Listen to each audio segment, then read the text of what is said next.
दोस्तों, आज की बुक की समरी 8वीं कक्षा के बच्चे से लेकर पेरेंट्स तक सबके लिए बहुत ज़्यादा इम्पोर्टेंट है।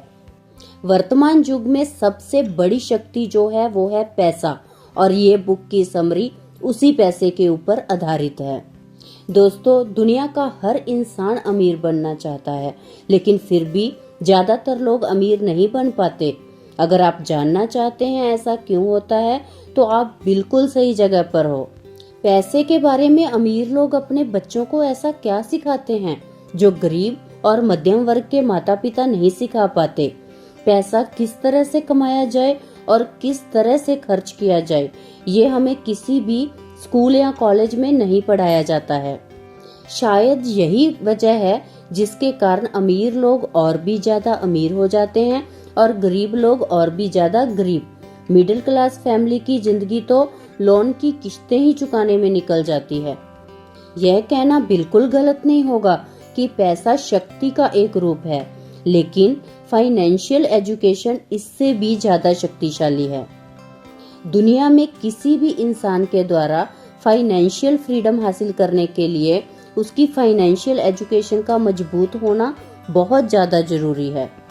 पैसा तो आता जाता रहता है, लेकिन अगर आप ये जानते हैं कि पैसा कैसे काम करता है, तो आप इस पर काबू पा सकते हैं और दौलत बनाना शुरू कर सकते हैं। हम में से ज्यादातर लोग पैसे के बारे में अपने माता पिता से सीखते हैं, लेकिन एक गरीब माता पिता अपने बच्चे को पैसे के बारे में क्या ही सिखा सकता है। वो सिर्फ इतना ही कह सकता है कि स्कूल जाओ, मेहनत से पढ़ो और एक अच्छी नौकरी करो। वो माता पिता भी गलत नहीं है। हो सकता है वो बच्चा अच्छे अंकों से अपनी पढ़ाई पूरी कर भी ले, लेकिन पैसों के बारे में उसकी समझ और मानसिकता एक गरीब व्यक्ति जैसी ही रहेगी। हमारी आज की शिक्षा प्रणाली की सबसे बड़ी कमी यही है कि हमें पैसे के विषय के बारे में पढ़ाया ही नहीं जाता।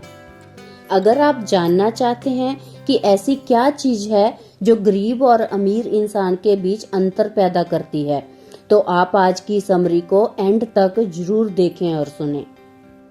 दोस्तों, अगर एक्सपर्ट्स की माने तो फाइनेंशियल एजुकेशन को बढ़ाने का सबसे अच्छा तरीका है किताबें पढ़ना। यही वजह है कि दुनिया में बहुत सी किताबें इस टॉपिक के ऊपर लिखी जाती हैं, और अमेरिकन लेखक रॉबर्ट कियोसाकी के द्वारा लिखी गई रिच डैड पुअर डैड नाम की किताब भी दुनिया के उन्हीं किताबों में से एक है जिसे बहुत से लोग लाइफ में अपना गोल अचीव करने और कामयाबी हासिल करने के लिए पढ़ते हैं। यह किताब दुनिया की फेमस किताबों में से एक है। रॉबर्ट कियोसाकी एक अमेरिकी बिजनेसमैन, लेखक और निवेशक हैं। रिच डैड पुअर डैड की कहानी लेखक की अपनी निजी जिंदगी के ऊपर ही आधारित है। रिच डैड पुअर डैड कोई साधारण किताब नहीं है, बल्कि ये एक ऐसी किताब है जिसको पढ़ने के बाद एक बार आप जरूर सोचोगे कि मैंने इसको पहले क्यों नहीं पढ़ा। मैं आपको विश्वास दिलाती हूँ कि ये किताब की समरी पैसों को लेकर आपका नजरिया बदल देगी। इस किताब में लेखक अपने दो पिताओं के बारे में लिखते हैं, जिनमें एक उनके असली पिता हैं, जिनको उन्होंने पुअर डैड का टाइटल दिया है, और दूसरे उनके मुंह बोले पिता, जो कि असल में उनके एक दोस्त के पिता हैं, और उनको उन्होंने किताब में रिच डैड का टाइटल दिया है। दरअसल उनके असली पिता बहुत ही ज्यादा पढ़े लिखे हैं, हार्ड वर्किंग हैं, पेशे से एक टीचर हैं, लेकिन फाइनेंशियली काफी कमजोर हैं। इसलिए रॉबर्ट किताब में उन्हें पुअर डैड कहकर बुलाते हैं। वहीं दूसरी तरफ उनके मुंह बोले पिता सिर्फ 8वीं कक्षा तक पढ़े हैं, लेकिन फाइनेंशियल एजुकेशन स्ट्रॉन्ग होने की वजह से वह अपने शहर के सबसे बड़े और सबसे अमीर बिजनेसमैन में शुमार किए जाते हैं। इसलिए लेखक ने उन्हें रिच डैड के नाम से बुलाया है। इस किताब में रॉबर्ट के रिच डैड उन्हें उनकी जिंदगी के अलग अलग पड़ाव पर 30 साल तक 6 ऐसी अहम शिक्षाएं देते हैं जो कि लाइफ में कामयाबी हासिल करने के लिए, अमीर बनने के लिए और हमेशा अमीर बने रहने के लिए बहुत ही जरूरी होती हैं। रॉबर्ट के रिच डैड के द्वारा बताए गए 6 लेसन दुनिया के किसी भी इंसान को अमीर और कामयाब बना सकते हैं। फिर चाहे वह इंसान इतना ही कम पढ़ा लिखा क्यों ना हो। तो चलिए अब हम आपको रॉबर्ट द्वारा किताब में लिखे गए इम्पोर्टेंट लेसन्स के बारे में बताते हैं। रिच डैड के द्वारा बताया गया जो पहला सबक है, जहां हम उसे पहली शिक्षा भी कह सकते हैं, वो ये है कि अमीर लोग पैसों के लिए काम नहीं करते, पैसा अमीर लोगों के लिए काम करता है। इस शिक्षा की शुरुआत में एक छोटी सी कहानी से करूंगी ताकि आपको अच्छे से समझ आ जाए। एक व्यक्ति जिसके पास एक गधा होता है, जब उस व्यक्ति को अपने गधे से मेहनत करवानी होती है तो वह एक गाजर उस गधे के आगे लटका देता है। उसी गाजर को देखते ही गधा उसे खाने के लालच में मेहनत करने लगता है। उस गधे को उम्मीद होती है कि एक ना एक दिन वो उस गाजर तक पहुंच ही जाएगा, लेकिन बेचारा गधा उस गाजर तक कभी नहीं पहुंच पाता, क्योंकि यह गाजर तो सिर्फ एक छलावा है, लेकिन उस व्यक्ति के लिए यह गाजर गधे से मेहनत कराने की एक अच्छी तरकीब है। हम में से ज्यादातर लोग ऐसे ही होते हैं जो इस उम्मीद से मेहनत पर मेहनत किए चले जाते हैं कि एक दिन वो अमीर बन जाएंगे, लेकिन पैसा उनके लिए केवल एक सपना बनकर रह जाता है और वे कभी अमीर नहीं बन पाते। अगर आप अमीर बनना चाहते हैं तो सिर्फ पैसा कमाने के लिए काम ना करें, बल्कि पैसे को अपने लिए काम करने दें, क्योंकि जैसे ही हम अमीर बनने की राह में अपना पहला कदम बढ़ाते हैं तो हमारा डर और लालच हम पर हावी होने लगता है कि कहीं हम गरीब के गरीब ही ना रह जाएं। इस अध्याय में ऑथर ने उन लोगों की बात की है जो खेल को सुरक्षित खेलना चाहते हैं, यानी कि जो लोग रिस्क लेने से डरते हैं, क्योंकि उनको जोखिम लेना तो कभी सिखाया ही नहीं गया। ऐसे लोगों के दिमाग में कुछ चीजों को लेकर हमेशा डर बना रहता है, जैसे लोन की किश्त ना चुका पाने का डर, नौकरी छूटने का डर, पर्याप्त पैसे ना होने का डर और दोबारा नए सिरे से शुरुआत करने का डर। इन्हीं डर की वजह से ज्यादातर लोग नौकरी करते हैं। यही डर और लालच हमें ऐसे चक्कर में उलझा देता है जो कभी खत्म होने का नाम ही नहीं लेता। हम ज्यादा मेहनत करते हैं ताकि हम ज्यादा कमा सकें, लेकिन फिर हमारे खर्चे भी उतने ही बढ़ते जाते हैं। इसी को अमीर डैड ने रैट रेस यानी कि चूहा दौड़ का नाम दिया है, जो कि एक ट्रैप है। हमको लालच और डर के इस ट्रैप से बचना है, क्योंकि हम में से ज्यादातर लोग जो अमीर बनना चाहते हैं इसी ट्रैप का शिकार हो जाते हैं। लेखक का कहना है कि हर इंसान की जिंदगी में मौके आते ही आते हैं, लेकिन यहाँ अमीर लोग उन मौकों को पहचान कर उनको अपने लक्ष्य में तब्दील कर देते हैं। वहीं गरीब लोग इन मौकों को देख ही नहीं पाते, क्योंकि गरीब लोग हमेशा पैसे और सिक्योरिटी के पीछे भागने में लगे रहते हैं। लेखक का कहना है कि पैसा हमारे लिए 24 घंटे काम कर सकता है, लेकिन अगर हम पैसे के लिए काम कर रहे हैं तो उसका फायदा केवल हमारे मालिक को होता है, या हमारी कंपनी को जिसमें हम नौकरी कर रहे हैं। और अगर हम पैसे को अपने लिए काम पर लगाते हैं तो सारी पावर और कंट्रोल हमारे हाथ में होता है। इसलिए पैसों के लिए काम करने की बजाय पैसों को अपने लिए काम करने के लिए मजबूर कर दीजिए। अमीर डैडी अपने पहले सबक की शुरुआत इस तरह से करते हैं कि वो रॉबर्ट और उसके मित्र माइक को अपनी ही एक कन्वीनियंस स्टोर में काम पर लगा देते हैं। इस काम के लिए उन्हें कोई पैसा नहीं मिलता, फिर भी वो दोनों काम करते रहते हैं। वो दोनों पूरे दिल से इस काम को करते हैं। इसका फायदा ये हुआ कि इस काम के दौरान उनके दिमाग में बहुत सारे आइडियाज आने लगे। अमीर डैडी ने उन दोनों को बता दिया कि पैसा कमाने के तरीकों पर हमेशा अपनी नजर गड़ाए रखो। अगर आपने एक बार अवसर को पहचान लिया, मौके को पहचान लिया, तो आप जीवन भर अच्छे मौकों को पहचानने लगोगे। उन दोनों ने अमीर डैडी की इस बात को याद रखा। उन्होंने देखा कि उस स्टोर की एक क्लर्क है, मिसिज मार्टिन। वो कॉमिक्स बुक के सामने वाले पेज के 2 हिस्सों में फाड़ देती है और आधा हिस्सा वो अपने पास रख लेती है और बाकी का आधा हिस्सा वो फेंक देती है। शाम के समय स्टोर में कॉमिक्स डिस्ट्रीब्यूटर आता है और कॉमिक्स बुक के ऊपरी आधे हिस्से को स्टोर की क्लर्क से ले लेता है क्रेडिट के तौर पर और बदले में नई कॉमिक्स बुक उसको दे देता है। एक दिन उन दोनों ने उस डिस्ट्रीब्यूटर से पूछा कि क्या आप पुरानी कॉमिक्स बुक्स हमें दे सकते हैं। कॉमिक्स डिस्ट्रीब्यूटर इस शर्त पर कि वो कॉमिक्स बुक को बेचेंगे नहीं, कॉमिक्स बुक्स देने के लिए तैयार हो जाते हैं। उन्होंने सोचा क्यों ना हम इन पुरानी कॉमिक्स बुक्स को किराए पर पढ़ने के लिए दें, और उन्होंने ऐसा ही किया। उन्होंने अपने दोस्तों और बाकी बच्चों को पढ़ने के लिए कॉमिक्स बुक्स को किराए पर देना शुरू कर दिया। इसके बदले वो 2 घंटे का 10 सेंट किराया वसूल करते थे। इन 2 घंटों में ग्राहक कितनी भी किताब पढ़ सकते थे। उन दोनों ने माइक की बहन को इस काम में अपनी मदद करने के लिए कुछ पैसों पर सप्ताह की तनख्वाह पर रख लिया। इस तरह वो दोनों 3 महीने तक औसतन 10 सेंट तक कमा रहे थे। इससे उन्होंने सीखा कि पैसे को खुद के लिए काम पर कैसे लगाया जाता है। एक पुरानी कहावत है ना कि पैसा ही पैसे को खींचता है। ठीक उसी तरह आपको भी अपनी लाइफ में कुछ ऐसा करने की जरूरत है जिसमें कि आपका पैसा ही आपको कमा कर दे।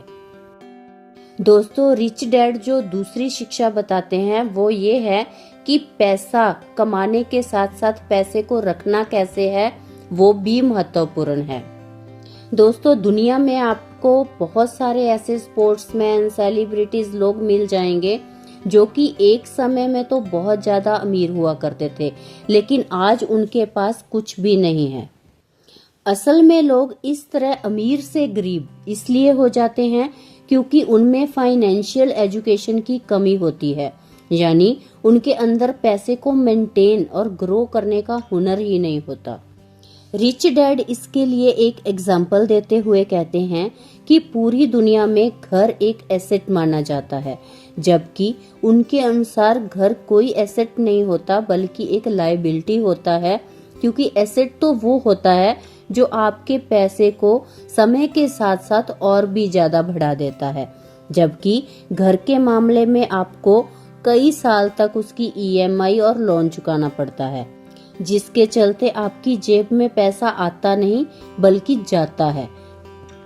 यानी कि रिच डैड सिर्फ उन चीजों को एसेट मानते हैं जो कि आपको घर बैठे पैसा कमा कर देती है।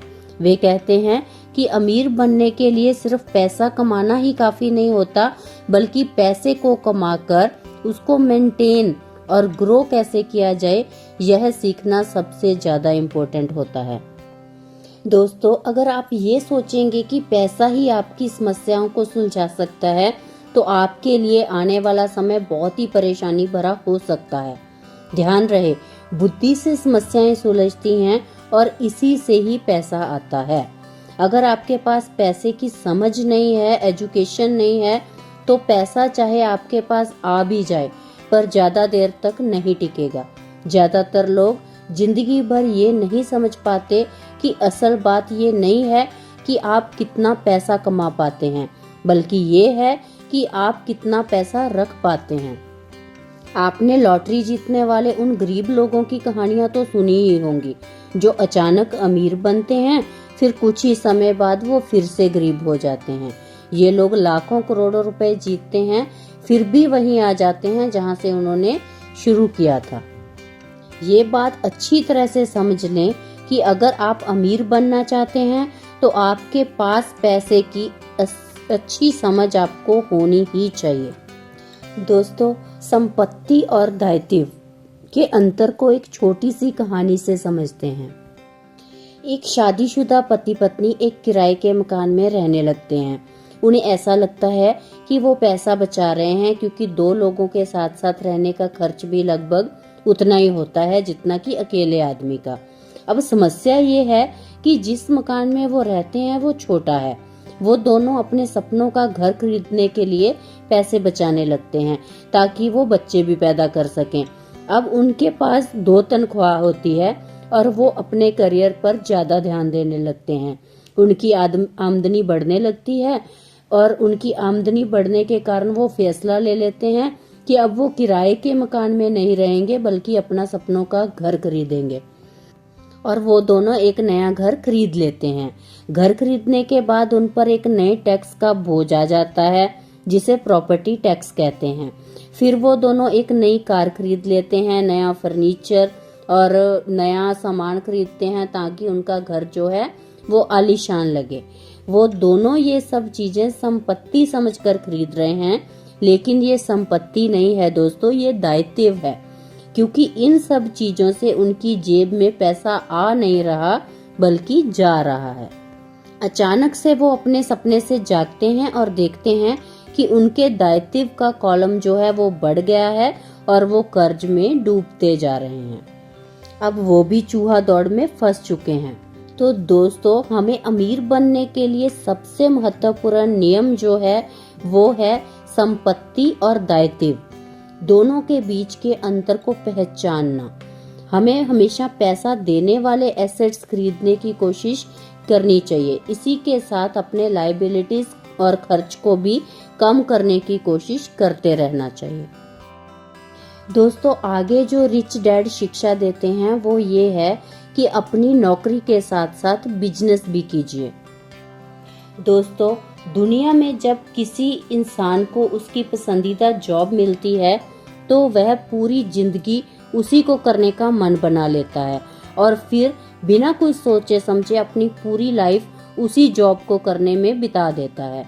रिच डैड कहते हैं कि दुनिया का कोई भी इंसान अगर चाहे तो अपनी जॉब के साथ ही कोई दूसरा काम भी कर सकता है और बिना अपनी जॉब को छोड़े वह एक नए बिजनेस एम्पायर का किंग बन सकता है।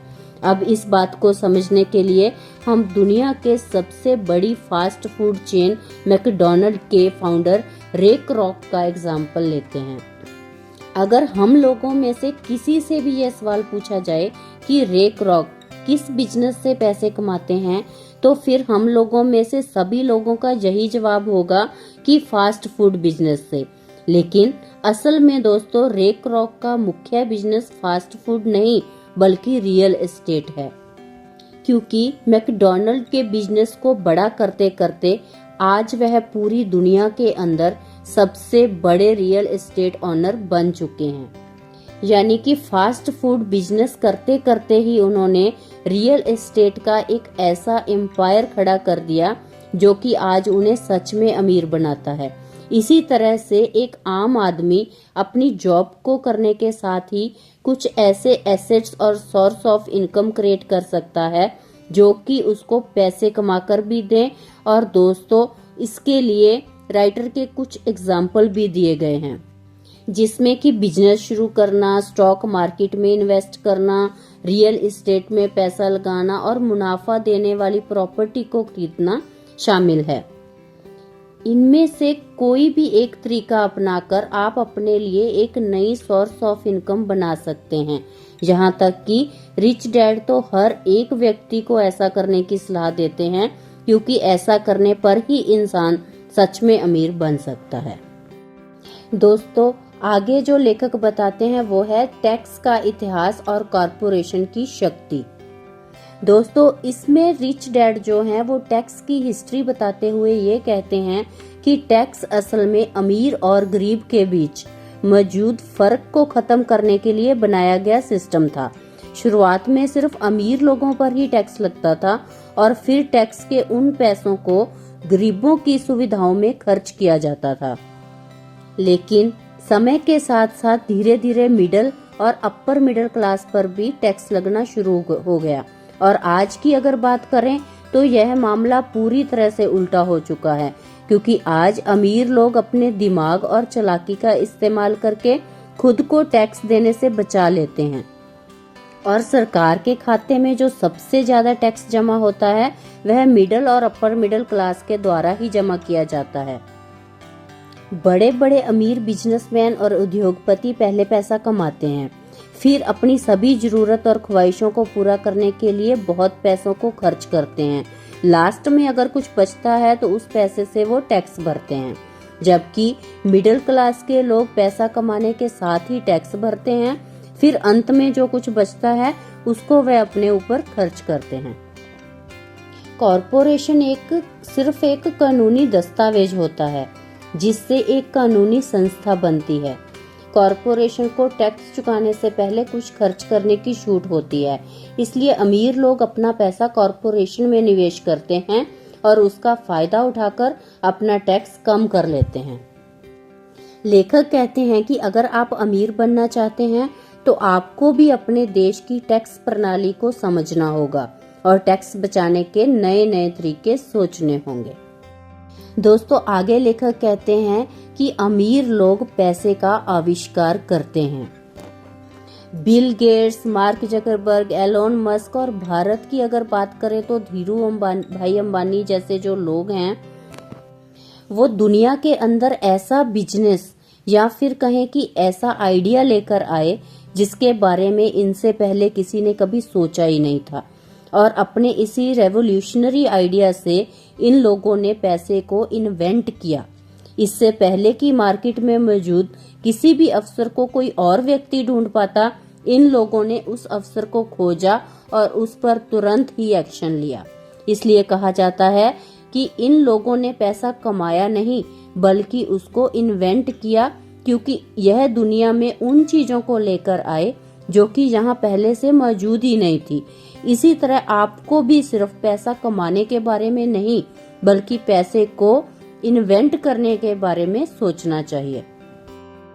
आगे लेखक कहते हैं कि जो अमीर आदमी होते हैं वो हमेशा सीखते रहते हैं और उन्हें अपने आइडियाज को कैसे यूज करना है उसका पता होता है। दोस्तों, अमेरिका में ना जाने कितने ऐसे लोग हैं जो कि मैकडॉनल्ड्स के ही प्राइस में उससे कहीं ज्यादा बेहतर बर्गर बनाकर बेचते हैं, लेकिन अपने किसी प्रोडक्ट या आइडिया को बड़े स्तर पर किस तरह से बेचा जाता है उसकी समझ हर एक इंसान को नहीं होती।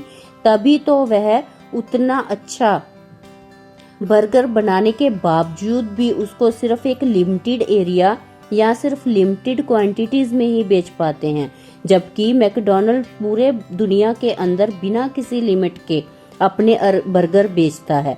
असल में इस लास्ट लेसन के जरिए राइटर हमें ये समझाने की कोशिश कर रहे हैं कि अमीर आदमी कभी भी नई चीजों और नए स्किल्स को सीखना बंद नहीं करता और इसी आदत की वजह से ही उसको हमेशा यह पता होता है कि अपने प्रोडक्ट या अपने आइडियाज को दुनिया में बड़े लेवल पर किस तरह से बेचा जाता है। तो दोस्तों, rich dad poor dad book में बहुत ज्यादा अनमोल विचार दिए गए हैं कि संसार में अक्सर चतुर नहीं साहसी लोग आगे बढ़ते हैं। बेहतरीन अवसर जो हैं वो आंखों से नहीं दिखते, वो दिमाग से देखे जाते हैं। तो दोस्तों, जो इंसान अपने आर्थिक भविष्य की बागडोर को अपने हाथों में लेना चाहता है उसे रिच डैड और पुअर डैड बुक से शुरुआत करनी चाहिए, क्योंकि rich dad poor dad book ऐसी बुक है जो आपको बहुत ही अच्छे ढंग से पैसों का मैनेजमेंट करना सिखाती है। मुझे पूरी उम्मीद है कि ये किताब की समरी आप लोगों को बहुत पसंद आई होगी। तो प्लीज मेरे चैनल को सब्सक्राइब कीजिए। Thank you.